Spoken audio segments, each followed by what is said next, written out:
একটা মানুষ মানুষ তো মানুষের জাত না, কেউ আমার তো ভালো চায় না, ভালো দেখতে আর পারে না। কি হয়েছে চাচা, এত চিল্লাও কে? তোক আর কি কমু কেদা বয়, তোক ভালো মতনই কই আজকে আমার দুঃখের কথা। 3 মাস আগে সাবান কিনছি, সাবান আজ যা দেখি চলটা হয়ে গেছে। এক না কি জ্বালা নাই, এরা তো কেউ আমার ভালো চায় না, আমার সংসার দেখতে আর পারে না। আবার বিশ্বাস করবো না কেদা, গত 2 বছর আগে বেটার বিয়ে 3 কেজি পোলট্রি এনে পুরা গ্রাম ধরে খিলাইলাম, তাও মানুষ কয় আমি বলে খিলাই না। আমি কাকু কি খিলাই না, মানুষে খিলে তো কোনো নাম হবো না।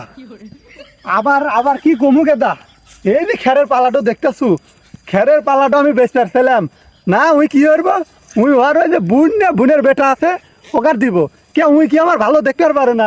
এই পালাটা আমি 2000 টাকা বেচলি পারে, আমি তো আপাতত বছরে আবার 2000 টাকা সুদের উপর পাইলাম, মানে টিয়াগুনি আমার আসে কোন থেকে। এই আমার বাড়ির লোকও আমার ভালো দেখতে আর পারে না, 2000 টাকা বেচে সুদের উপর না গেলে আমি আরো 2000 টাকা পাইলাম, মানে তা কেউ বোঝে না, আমার কেউ দেখতেরই পান না। আবার আবার কি হয়েছে শোন, তোর চাষি 1 মাস আগে পোলট্রি খেবার চাইছে। কে রে, আমি এই 3 মাস আগে পোলট্রি আনছিলাম, 8 পোলট্রি এনে 7 দিন ভরা থুয়ে থুয়ে খিলাইলাম, 7 দিন খেলো পোলট্রি, আবার 1 মাস আগে পোলট্রি খেবার চাইছে। এগনা জ্বালা করলে কি কয়া গেদা সংসার করা যায় নাই, সংসার আর আমার করবার মন নাই না, আমি এই বাড়ি ঘর সব থুয়ে যাবো চলে। কাকা সবই তো শুনলে কাকা, তাহলে তুমি কোথায় থাকো, তাহলে আমি গেলাম।